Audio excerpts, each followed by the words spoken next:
Hey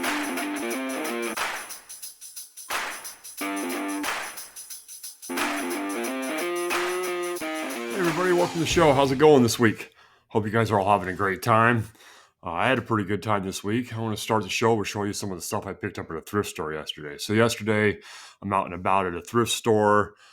We're thrifting with the wife, looking for furniture or whatever, and I walk into this one thrift store that's got a whole bunch of different booths in it. You know how they get set up, and each booth is its own business or whatever. And over in the one section, they have the section for vinyl records. So I start just going, not claiming or hoping to find much. We've been to like 3 different thrift stores. I hadn't found shit yet. Every record I look at is from the 50s and it's, Glenn Campbell or whatever, something I'm never interested in. So I go into this one, I start flipping through records, and he's got some pretty decent stuff in there and something nice. And all of a sudden I hit this section where all this metal is. So I picked up this Lizzie Borden, Love You to Pieces. You can see the price there, about $28. Not bad. So I picked that one up. And then Visualize, Lizzie Borden Visualize, same price frame. All these are in pretty good shape. The covers look good. I pulled the records out. They look really nice. I haven't listened to any of these yet. Just like I said, picked them up yesterday. This is what started. Well, this one here, Rat, Dancing Undercover, found that at a pretty good price. I mean, all these prices were Discogs prices, your normal, what you would pay, other than they didn't have to have them shipped and weight. The other one that started it all, as I saw this behind the glass at this little booth, was this one right here. Ozzy Osbourne, Speak of the Devil. It was $55, a little high. Well, not really high, because I mean, I've been looking for these, and this was on my list, and to see it in my little town here somewhere in some thrift store was pretty amazing. So that was a pretty good day yesterday. I had to hold myself back because there was more stuff there that, I could have spent lots and lots of money. So I already spent $150 on those 4, not counting the other records I bought this week and everything else. So, you got to kind of hold the wallet back a little bit. You know how it goes. Well, the reason I wanted to talk today, album-wise, we're going to talk about this one right here, Kiss Love Gun. This album came out June 30th, 1977. It was recorded in like May of 77. Back in the day, they'd record an album in like 2 weeks, and like 2 weeks later, it'd be out for the masses, right?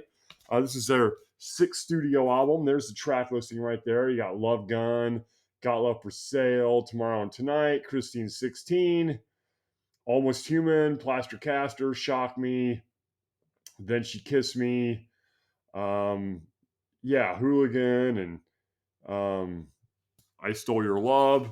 It's a pretty fucking good album.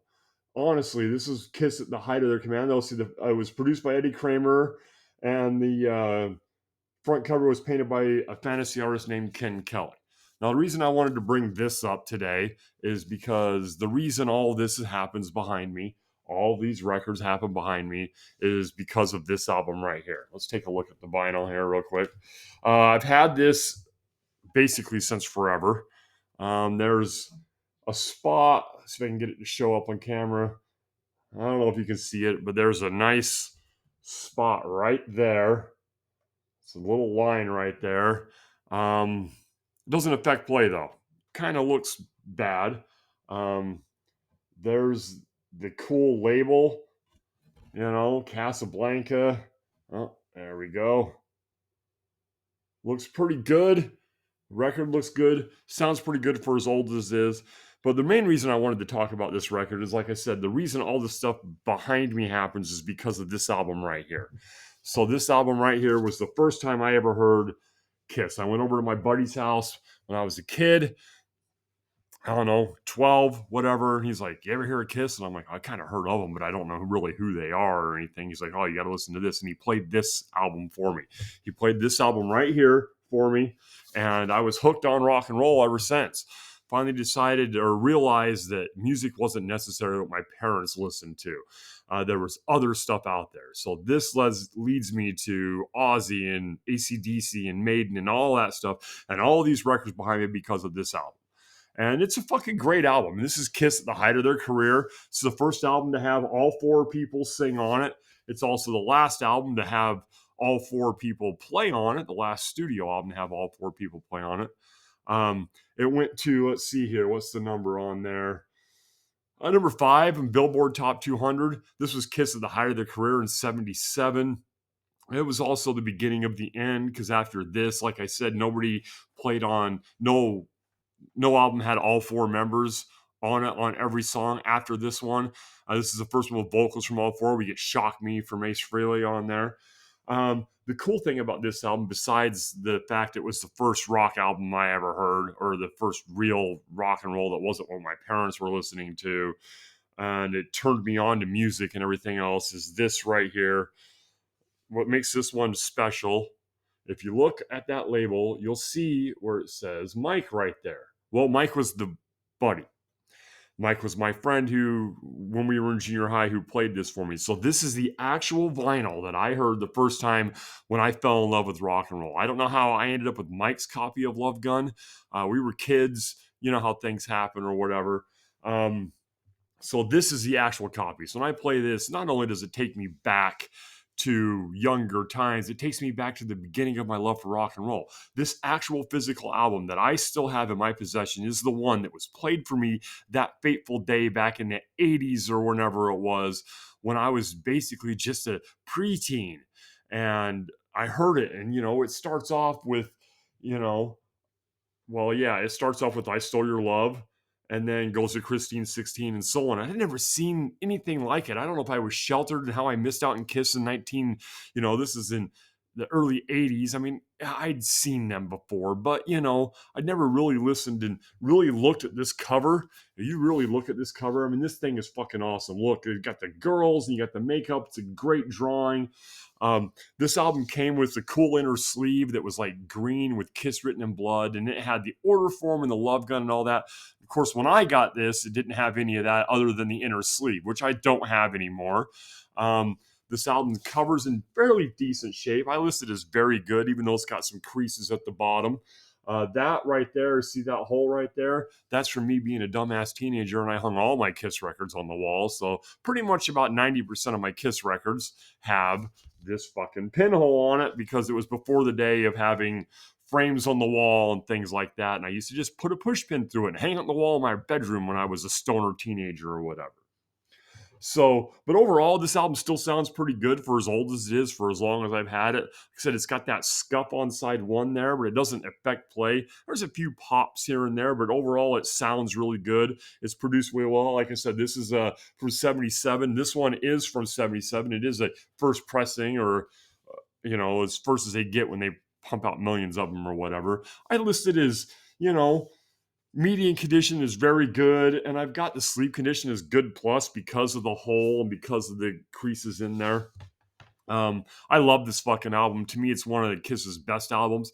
Rock and Roll is probably their best album, but this is always going to be one of my favorites because it's the one that introduced me to the band. So the spirit of this is nostalgia. For me, it takes me back to the very beginning of my love for rock and roll and my start of record collecting ultimately. So it's albums like this that we all have in our collection that bring us back to that type of memory, and that's the reason we do this.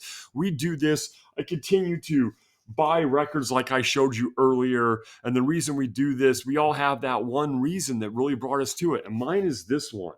But it's not just this album, it's this actual physical album. So that's what's beautiful about this whole thing. That's what's beautiful about this record collection and everything else that we have that goes on behind us, that we listen to every day. And this is why I love vinyl records. The fact that I still have the physical media when I was first turned on to music. That'll never happen again. These people who nowadays who are younger coming up, they have phones, and the first time they hear something that sounds great that turns them on to music, it's just a phone.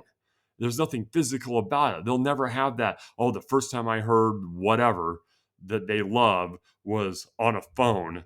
I played it on my phone.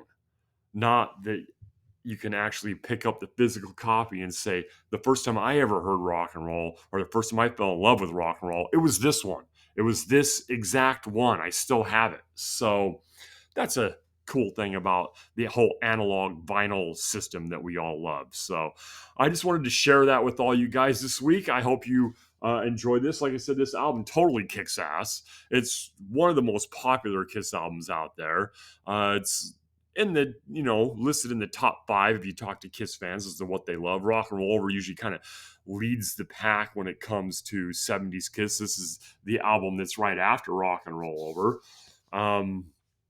And it's produced well and it sounds good and it's got great songs on it. Love Gun and Christine 16 and Almost Human and Plaster Caster. Those are all great songs. Shock Me's on here. First time we hear Ace Frehley's voice.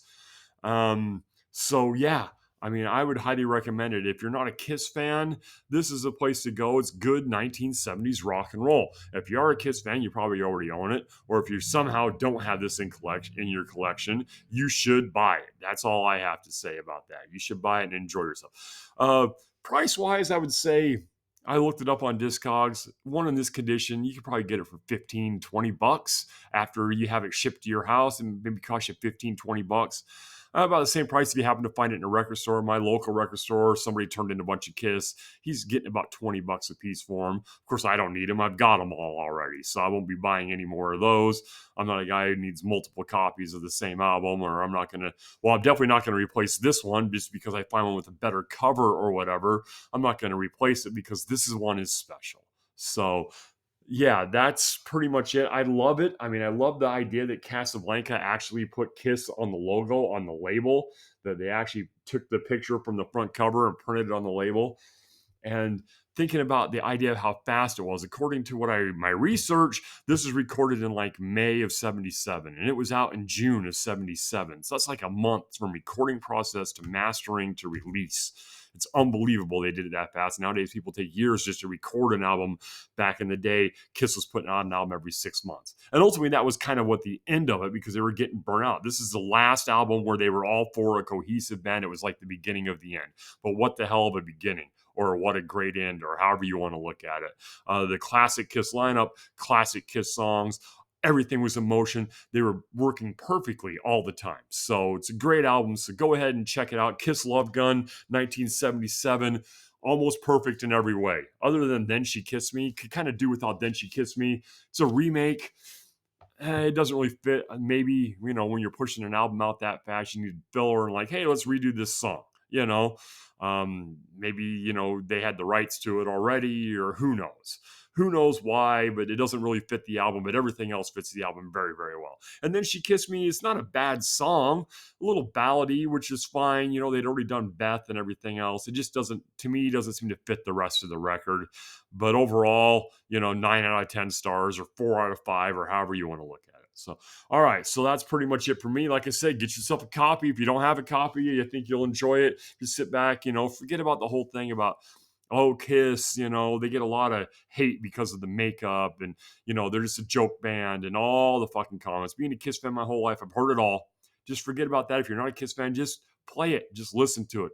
It's really, really good music. It's enjoyable. It's good 70s rock and roll. It's as good as anything anybody else was doing at the time. So go ahead and check it out. Kiss Love Gun. Hope you guys have a great week, and I'll talk to y'all later.